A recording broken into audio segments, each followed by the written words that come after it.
All right, colleagues, good day to you all. I guess out of respect for those who've managed to join us on time, I guess we can get started. Hopefully, we will get a couple of more registrants coming through. We did have a couple register for the event, so hopefully we'll see them roll in once we get started. I guess we can get started with our event. Welcome. And thank you for dialing in for our event today. I know some of you woke up early to join us, and most of you have extended your workday to be part of this event. We're delighted to have you on board. My name is Tendai Gotora, and I am Director of Programs at Spark Health Africa. Helping me facilitate today are my colleagues Chipo Mpure, Chief Operating Officer at Spark Health Africa, and Professor Richard Chivaka, CEO and founder of Spark Health Africa. Just a brief background about us, Spark Health Africa. At Spark Health Africa, we're dedicated to health system strengthening through transformative leadership development with a focus on strengthening collaborations between multi-stakeholders, in particular governments, funding partners, and implementing partners, as well as civic society in pursuit of collective impact. To get us started with our work today, our friends from Village Reach will spend a couple of minutes giving you background to the Learning Network and what we've learned in the past year. We'll spend about 15 minutes sharing with you the vision, strategic plan, and operational plan for the Learning Network, and then spend the bulk of the time interacting with each other, getting feedback from your end on your reactions to the vision that we would have shared, the strategic plan, and the different activities that we've got laid out for the members over the next 2 years. We'll spend the final 10 minutes sharing back with you the feedback from that session, articulating how we'll use that feedback to inform future events you can expect on your Learning Network. So again, if you have any questions at any time, please type them in the chat box and we can address them after the presentation. By the end of our time together, we hope you feel more confident about taking action for tangible results in areas that you're either leading or supporting the scaling of solutions in the public sector. With that, let me get straight into the presentation, and I will ask Carla from Village Reach to get us started with our presentation. So just a second that I set up. Thank you very much. I hope everybody can see this. Carla, you got it? Great, yes, thank you so much. And we can actually go ahead and move to that screen. Perfect, thank you. Hello everyone, my name is Carla Blauvelt. I am the Director of Programs for Village Reach globally. I am also the Transitioning Well Lead, which is what this body of work falls under for Village Reach. And before we begin, I'd really like to welcome all the new members and also the old members. And I'll shortly hand over to Spark Health Africa, but thought it would be nice to give a bit of a history on the Learning Network. And so in 2019, Village Reach partnered with Spring Impact, and I see a couple members here from that team, to interview stakeholders. Really, it was about governments, funders, and NGOs on their challenges related to making solutions and innovations sustainable. Based on these interviews and the respondent suggestions, in 2020, we decided to launch the Learning Network. And so with support from SCOL and VTOL, we really have been able to, as a Learning Network group, help source, develop, test, and share best practices to improve approaches to making sure that innovations and solutions are adopted by government and stewarded by the public sector. So since the time of the launch in 2020, we now have 500 members that have joined the Learning Network. We've also worked with, we've had multiple events at the SCOL World Health Forum, both in 2020 and 2021, and many others with emerging public leaders, with Africa Health Business, and many others. And we've sent out quarterly newsletters to share and update sources with members. In partnership with Spring Impact, we also helped co-create, and with over 50 of you all, helped co-create the Journey to Scale with Government tool, which I hope you've had a chance to read, and the Mindset Shift workshops, which are really about bringing together all the different types of stakeholders to collaboratively work together to reach their goals. So since launching this network, we've learned that there's really a lot of interest around this topic and a lot of interest around actionable tools and evidence building to make sure that we do see more sustained impact at scale. So next slide, please. So since its inception, Village Reach and Spring Impact both knew that a learning network would really be more impactful if it was led by an organization based in sub-Saharan Africa. And so in December 2020, we released an RFP for a new steward for the Learning Network. And we had several great applicants, but ultimately decided on Spark Health Africa because they were really in line with the essence of what the Learning Network was meant to be. And also their values and visions were very much aligned with what we as Village Reach, but also other members of the Learning Network saw value in. So without further ado, I'd like to introduce Richard Chivaka, who will discuss the Learning Network vision. Thank you. Thank you very much, Carla. Colleagues, welcome to everybody. And we are delighted to partner with Village Reach on this important agenda. And we have been talking about how to take this work forward, given the strong foundation that Village Reach and Spring Impact are established, and on the basis of what we see as happening on the ground. So what we want to share with you all is that we want to move forward being guided by a vision that creates an ecosystem that promotes radical collaboration among the key stakeholders, the governments, the funders, and the implementing partners, as they pursue a common agenda, which is government-led. So that's very important for us to look into that. How can we, we want that ecosystem really to be the one that guides how these different stakeholders interact. And with that in mind, our vision, our mission, therefore, in other words, what is our purpose as the Learning Network, is to provide a forum, a space where we build strong relationships, because we believe that those strong relationships are what we need to create opportunities to partner in such a way that we realize collective impact. What we see going forward, if we do so, there are synergistic benefits that arise that all the parties will be able to enjoy. If we look at governments in general, there are issues to do with innovations that are usually prototyped at a micro level, at a small scale, that are proven to be effective. But how to scale those innovations is a huge challenge. And we believe that through this radical collaboration between government funders and implementing partners, as they, as we brainstorm on potential solutions to scale, we'll be in a position to support governments to have effective and scalable solutions that are in a position to improve the health of citizens in each of the partner governments. With the funders, the challenge is always, what is the return on investment for the money that is being used? And this is becoming a huge issue, and we all know that. That's the reason why funders are now saying, what is the impact? And we believe that through radical collaboration, we believe that funders should be able to see their return on investment going up. Why? Because of collective thought and the combined efforts that come from the partners working collaboratively together. And implementing partners, they are usually sandwiched between governments and funders. It's always a huge challenge. Governments pulling in one direction, funders pulling in another direction. And we know it's counterproductive. So we believe that, again, if we create that ecosystem that promotes radical collaboration, we don't have to go through that again. I mean, implementing partners don't have to endure those dynamics.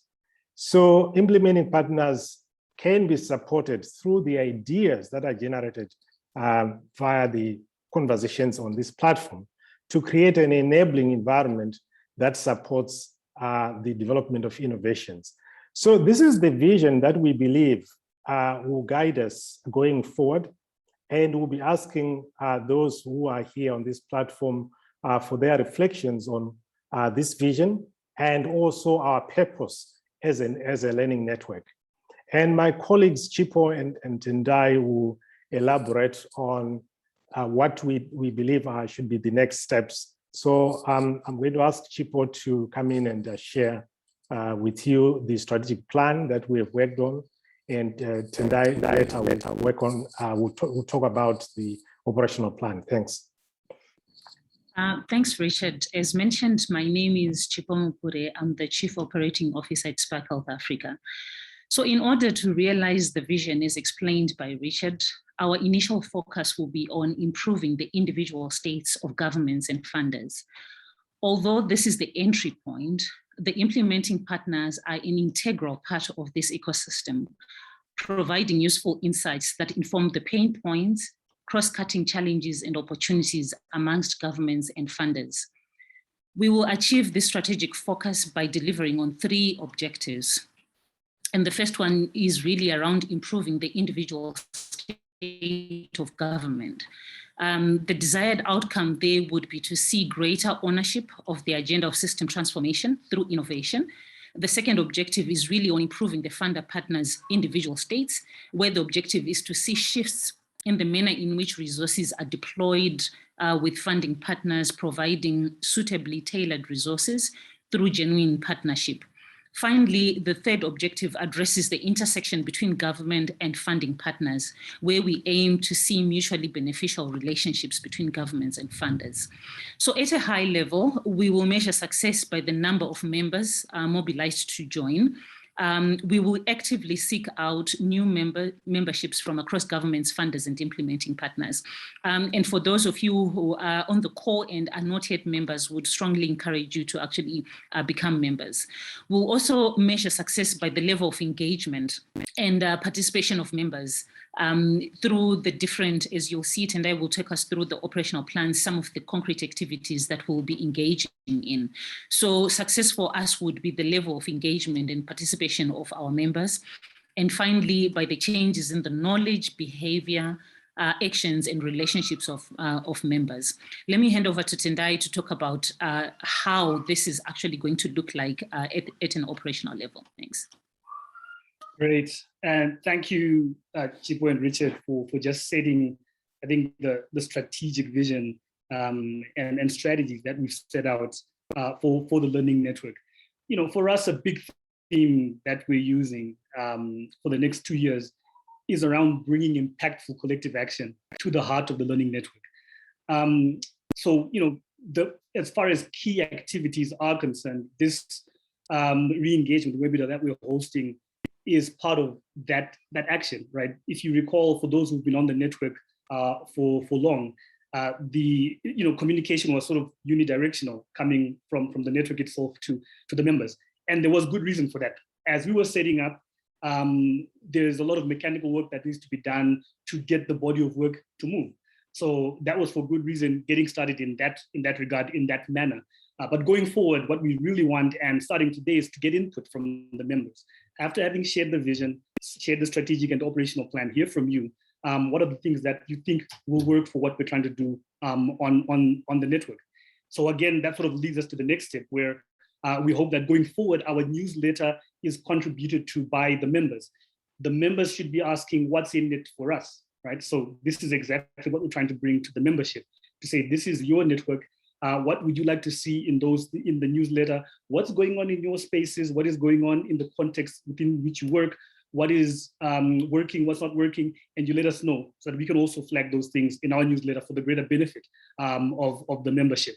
Going forward, we really want to host annual webinars for our members, where we come together after a year, take stock of the different activities that we've been involved in, the different strategies that we've employed, the different relationships that we've brought to the network, and how those things are working, so that we just take stock. How are we developing as a network?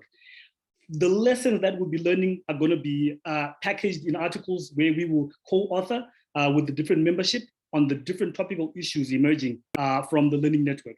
Because we are a learning body, there are outcomes that we'd like to see, changes that we'd like to see. Now here, we don't want to talk about, the network sort of being attributable to those changes, but I think there's a contribution that we feel because we've got a specific strategy, deliberate activities that we are taking, then we hope to be contributing in some manner in the different changes that we'll see in our membership. So as far as the cross-cutting communication to members is concerned, what we hope to see is increased member knowledge around issues to do with innovation, issues to do with scaling. And in time, we hope to see increased member contributions. It should not just be us, the strategic thought partners leading the discussions, but we have members in their different capacities, governments, funders, implementing partners, academia, and so forth, coming through with contributions for what they would like to see on their network. And like Chipo said, we're hoping to really increase the membership base. One thing that we observed when we came on board was very little participation from governments. And we really want to ramp up the breadth of government. So although we are focusing, at the start on health, we know that health does not exist in and of itself. It works with different departments. You've got the security, education, public works, and so forth, legal and justice. So again, although the entry point again is sort of innovation scaling around health, we recognize that there's a greater body of government, and we really want to tap into that and increase the membership, as well as the depth. It should not just be at an operational level or at a strategic level, even on the front lines, the very people who are dealing with those innovations, we need to bring them on board, get their voice so that they can also participate. It would be nice to see, shared language around scaling of solutions, so that language and messaging sort of props up advocacy for scaling in the public sector. So that's sort of an aspirational issue that we're looking at. But in the short term, really ramping up the numbers. We can't do this if we do not have numbers on board. Looking at the different silos that Chipo pointed out, our big strategy is around amplifying the voice of government. And in this regard, we are working on developing workshops and virtual instructor-led trainings on transformative leadership. So for us, the thinking is a lot has been written about, for lack of a better word, the challenges, or failings that governments may experience, or challenges around scaling of solutions. Those things are known, and I know great work was done by Village Reach in interviewing a cross section of government funders and NGOs to really zone in on these issues. We want to continue, hammering on those issues as we get new members, also sharing their ideas on that. But the big thing is, how do we move to action? We need to start changing the mindsets of governments, around what it means to lead and to own the agenda. So for us, those transformative leadership workshops and virtual instructor-led trainings are people that we will use to start to cultivate that different way of thinking and a different way of doing things.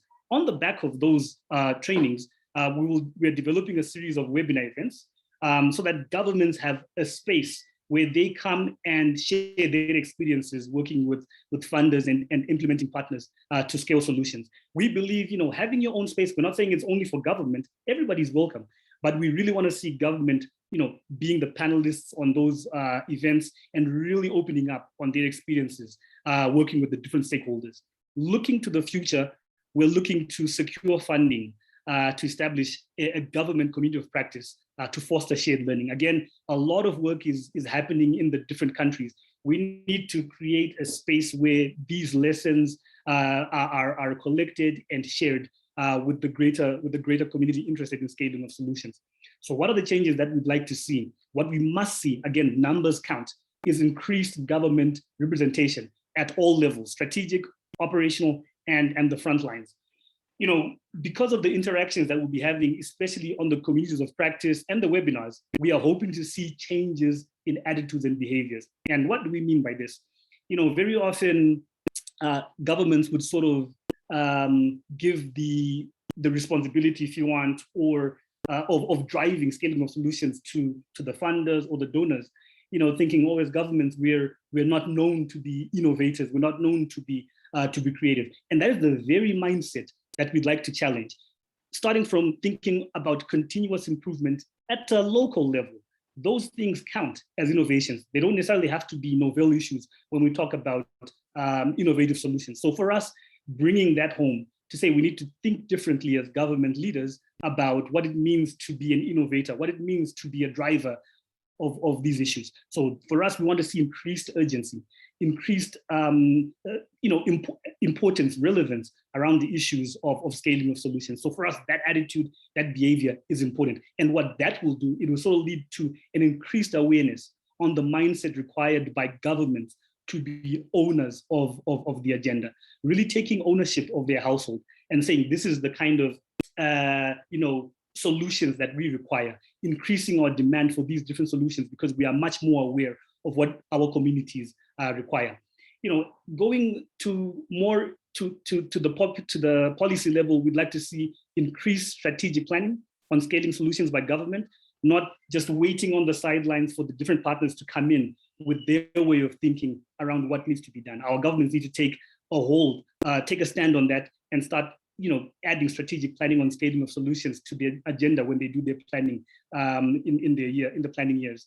We'd like to see a commitment to this strategic planning in the form of increased public funding to support scaling, even matching what the donors are bringing in. I think that would send a very strong message about the ownership agenda.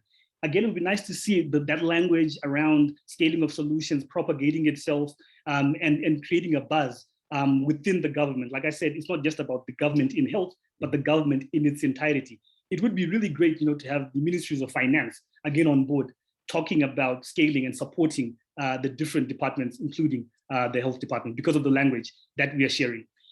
For the funders, again, we don't forget about them. The issue is around tailored funder partnerships. Again, in the same vein, we are aware of the issues that funders have raised, if you want, against governments and governments against funders. And what we want, again, is to influence or increase a different way of thinking amongst the funders. So for us, again, those transformative leadership modules tailored to the funders, again, I think it's important. We are giving space for the funders to have webinar events where they can share their experiences working with governments. And they've got a lot of stories to tell about what has worked, what has not worked, and looking to the future, what else needs to be done. So again, we would really love to source funds, again, to have a community of practice. Again, this one would be sort of led by the funders, but everybody, again, is welcome to participate in that. But we really want to hear what the funders have to say about working with government to support scaling of solutions. Again, numbers count for everything. We need to see increased funder representation, from even from the government, donors, your multilateral agencies, the family foundations, all across the board. It would be great to have a representation, on the learning network. Again, we want to increase awareness on the mindset required for what we're calling empathetic funder partnerships, and again, changes in attitudes and behaviors, especially around the issue of power dynamics, which is widely written about. In time, we'd like to see prioritization of the government agenda. Again, they are the owners of the household, and we are friends who have been brought in to support that agenda. It would be great in time to see better tailored funding models that allow for experimentation. Richard talked about, solutions that work maybe at a local context in a micro situation. It would be great to allow governments to sort of have bandwidth to play around with solutions, knowing that yes, targets are tied to funding, but I think we're looking for impactful solutions at the end of the day. How about giving governments that bit of latitude to play around with those solutions? In time, we'd like to see increased funding towards evidence-based strategies. Again, we're pointing towards the communities of practice and what I'll speak to later, the innovation cohorts, areas where we can actually experiment with these solutions. And the crux of the matter, of course, is bringing the governments and the funders together. Again, we have not forgotten about the implementing partners. Just as an entry point, we really want to focus on this first node of the relationship. So what we'd like to do, after we've dealt with the individual states of the government, we've dealt with the individual states of the funders, the mindsets have changed, attitudes and behaviors have improved. We'd like to create a series of webinars for governments and funders to come together and start having dialogue for impact, for collective impact. Again, looking ahead, we don't have funding for this yet, but we're setting the ground for that to establish innovation cohorts where governments and funders can practically experiment with scaling of best practices. And what we'd like to see going forward in terms of outcomes of the stakeholders is development of a culture of experimentation, where governments and funders are more open to new ideas and approaches. Again, there are a lot of solutions that have worked in some contexts and others have not worked in other contexts. So the last thing we want to see is sort of solutions being driven down when there's evidence that some things may not be working and so forth. So allowing that space where it's okay to invest money in experimentation, at the end of the day, trying to drive impact. In time, because we've worked on the issues of power dynamics, we'd really like to see a culture of trust and mutual respect at an organizational level.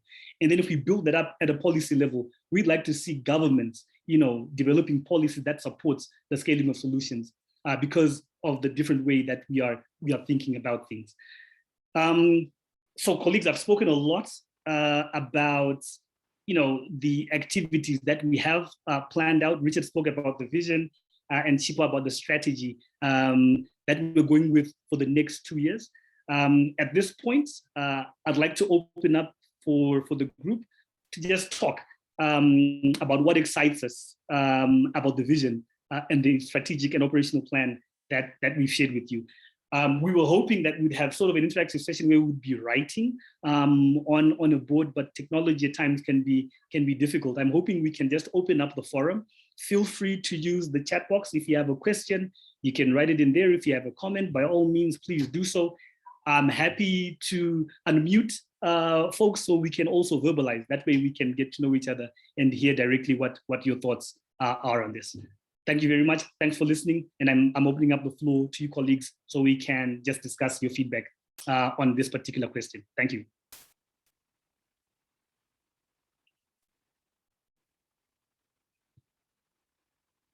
Again, feel free to unmute colleagues or just type in. And again, if you have any questions regarding what we were talking about, happy to field any questions on any of the issues that we've shared. Thank you.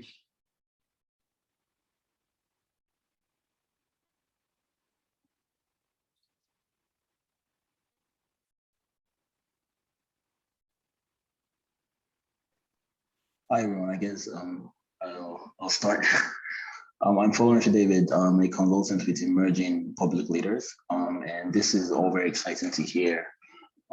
Emerging public leaders, we've had partnerships with Village Rich in the past, and Tendai, we've had conversations with you and the team. So this is all very exciting to hear. I guess one thing that excites me is just the idea of getting governments more involved in terms of solutions, finding solutions to these deep problems, challenges that are faced in the continent. I especially like the idea of having a community of practice. That's just because it does help foster innovation. That's one way to foster innovation. A little bit of background to emerging public leaders for people who might not know. EPL attracts the brightest university talent graduates from universities and places them in government ministries and agencies. One of the problems we're trying to address is just a deficit of young people in the civil service and public service, which ultimately translates into the types of policies that are being made by governments that many times don't account for youth who account for the largest proportion of the population in most of Africa. So this is very exciting. I did have one thing I wanted to ask. That's in terms of the membership. You mentioned that there are currently 500 members. I'm assuming these are individual members. Is this individual or are these institutional members? Just to say, I think we do have close to 250 EPL fellows and alumni distributed across governments, ministries, and agencies in the two countries where we currently operate. That's Ghana and Liberia, and very soon in Kenya. And I think most of them will be very excited to be part of this network. One of our visions is to have a continental-wide network of alumni. I think this is a way to go about it, and having this continental-wide vision, which is another thing I'm excited about the learning network. The other thing is when you say government, what level of government are you specifically targeting? Is that national level?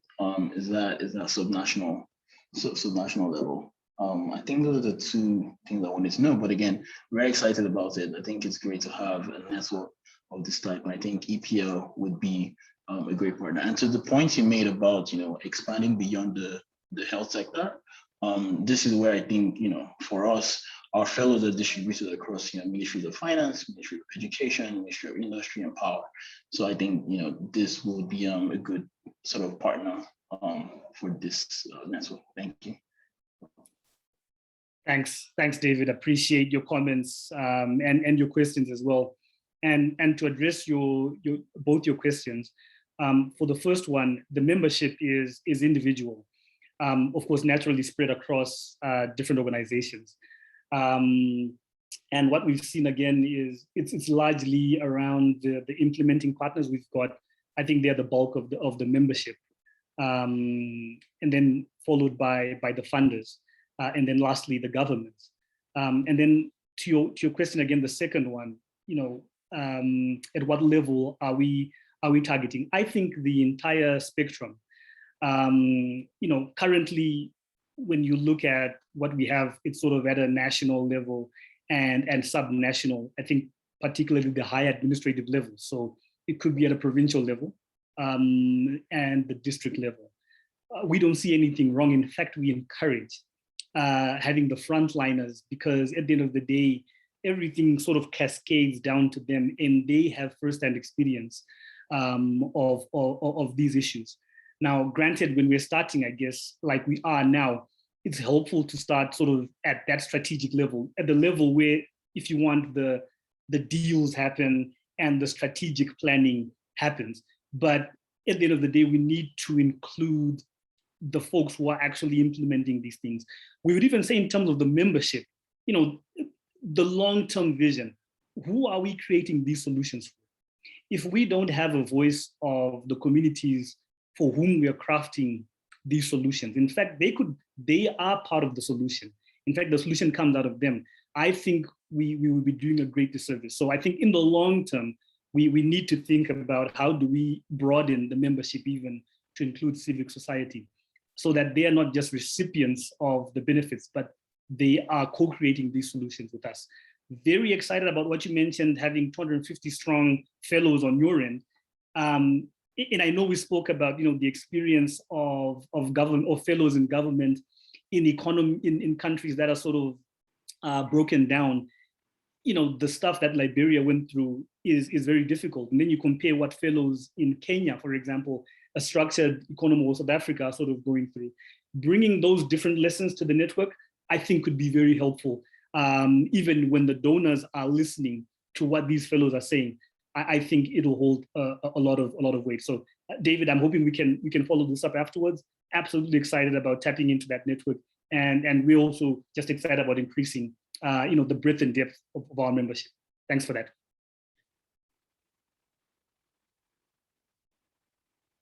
Colleagues, again, feel free, if you have a question, type it in. Happy, let me just look at the chat. If there's anything there, but feel free to unmute and you can just introduce yourself and share your feedback. Thank you.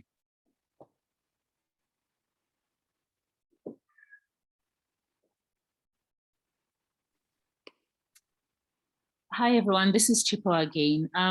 I think as a follow-on or building off of the question Tendai has posed, it'll be great to hear from you guys on the call what you think would attract members to show up for future activities. We had hoped, given our membership, which is it's around 500, we had hoped for more people to be present. So would love to hear your thoughts around what you think would attract members to show up to future activities.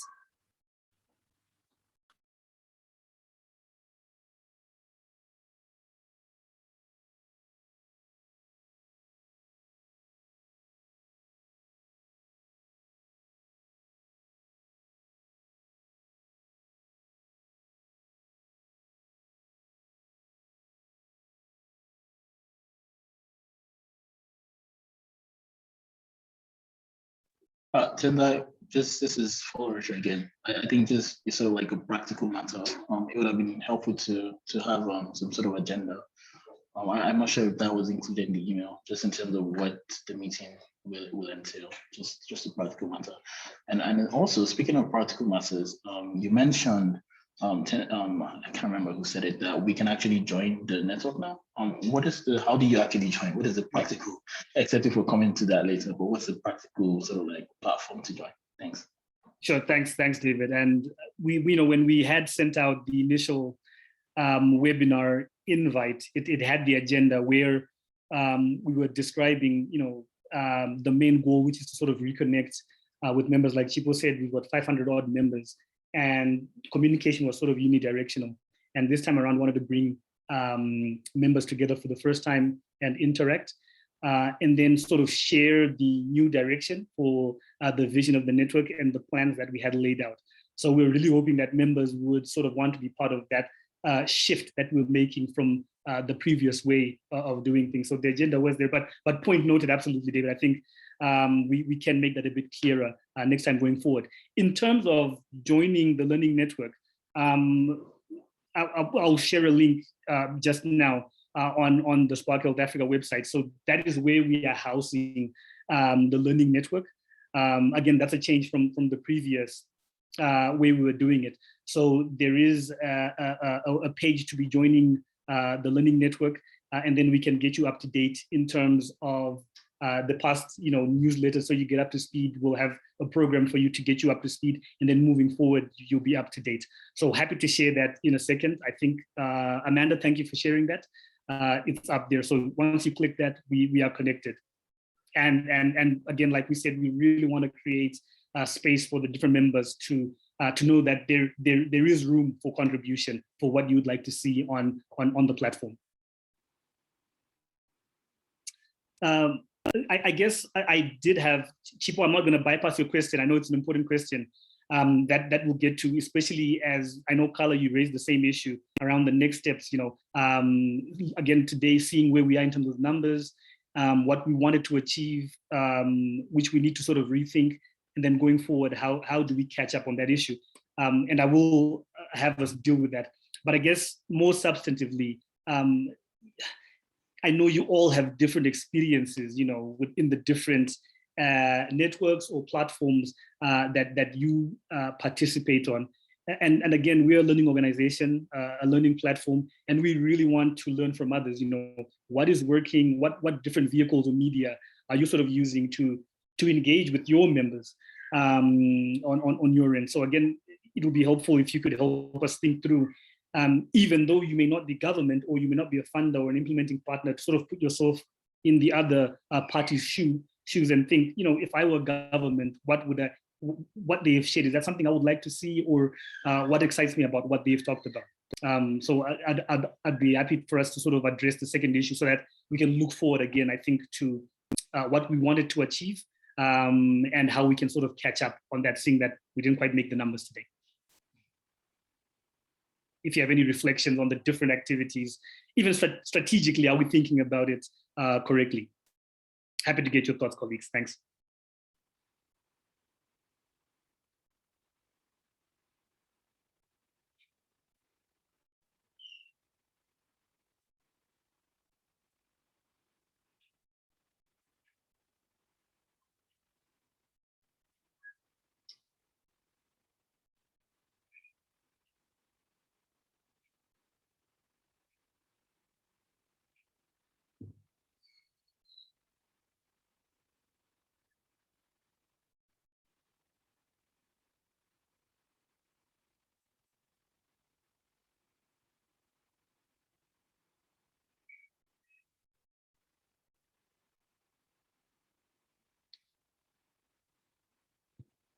Not sure if there's anything on the chat, but I guess it may be that everything was sort of clear and possibly standard, and maybe nothing else to add in that regard. I'll probably take the silence to mean that. I guess if it's okay with the members, I guess in terms of, respecting again the time that you shared with us, I think for us, what we're really trying to do looking at our membership, which we hadn't engaged, our expectation was that quite a number of them would want to participate in the interactive engagement, right? And learn about the new vision and direction that we were taking. To date, we haven't shared that plan with the members, but I think that is what we're trying to do today. But looking ahead to the members who haven't been part of this call, I think getting out a succinct version, if you want, of the strategic plan and the operational plan would be good. But for the operational plan, it's the way I'm looking at it, it's not enough to just sort of articulate or outline the issues. I think for us, it would be great to have sort of a follow-up for the members who had indicated they would come and have not been able to make it. But again, for those who had not indicated they'll be able to come, I think if we can find a way to reach out to them before the end of the year, I think that'll be great.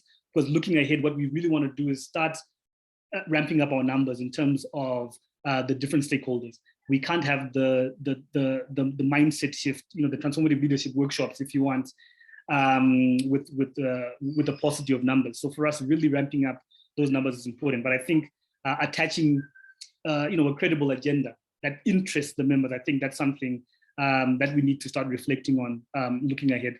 So from our end, the way we're looking at it again is continue with the different plans that we had, which is recruiting new members. I think we need to rethink again the different engagement strategies. Clearly, we were thinking the webinar would be that pull, but I think we need to sort of rethink that and see how we can pivot on this. So the way I'm looking at it again, it's a different, it's an outcome we weren't expecting, but I guess it's sort of a win-win in that we've sort of learned, what does it take to really get members riled up and excited about an agenda for a platform that is theirs. Richard, I don't know if you have any thoughts in terms of just sort of looking forward, how we pivot from today's meeting. Chipo, feel free to jump in as well. Thanks.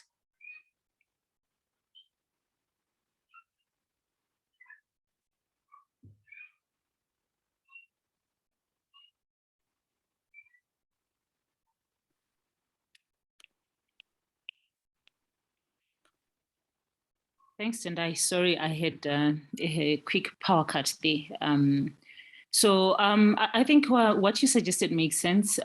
We do need to think about going forward, what would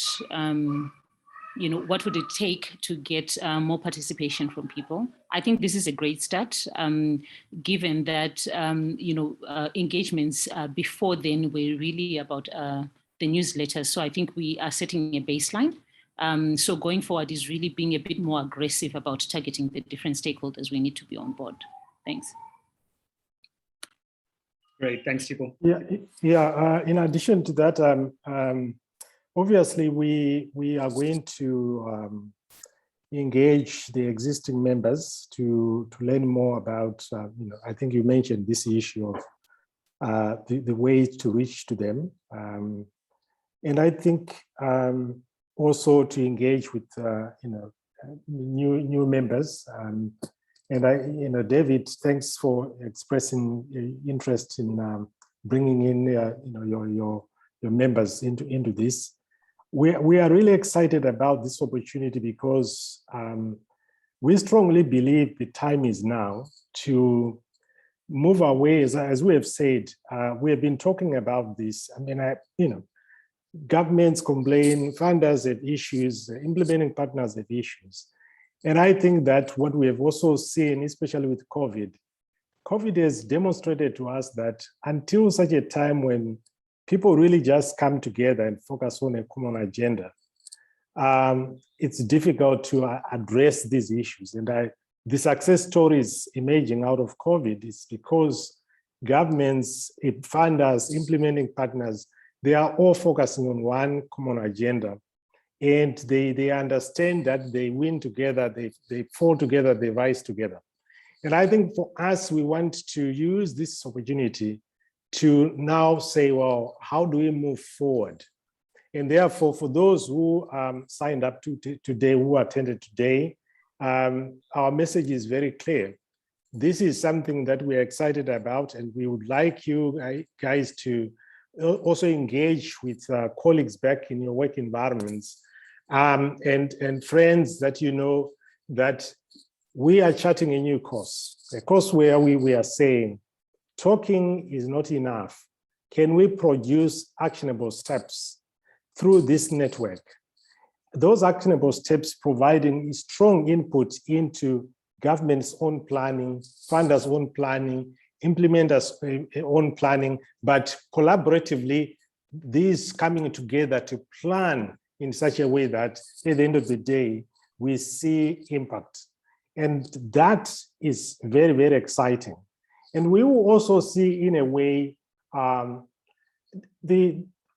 be able to overcome a lot of the challenges we see on the ground, where in spite of funding being made available, we don't quite see progress as would have been planned. In spite of the intentions of governments to try and address their own their own citizens' challenges, we don't quite see the progress we want, in spite of the hard work expended by the efforts expended by implementing partners on the ground. Innovations are not being scaled. So the question is why? But because of the silos that have existed in most cases, not in all cases, but in most cases, that is part of what we are trying to address. How do we make sure that we remove those silos, the parties that matter, and as Tendai said, including on the demand side, the communities themselves, having representation on some of these platforms so that their own views about some of these innovations and the solutions are heard, so that when we talk about scale, even the ecosystem within which scale is planned will be understood. So we know what is likely to make things work, what is likely to make things difficult to work. And that information is so critical for planning and execution, and even reviewing what has gone right and what has not gone right. So that's what we are very, very excited about. And I think for us, we want to encourage all of us to really bring others on board as we move forward. Thank you. Great. Thank you, Richard, for those insightful remarks, very helpful. I think on our part, it will reflect on today's outcome, knowing I think we've got a very strong vision, strong strategy laid out, and then think through, again, the lessons that we've learned from today. I want to thank you, colleagues, for taking time out of your busy day to be with us, bearing with us as we started late. Thank you very much, and have a good day going forward. Thanks, everyone. Thanks, bye-bye. Bye-bye. Okay, bye-bye. Thank you, everyone. Thank you. Bye-bye.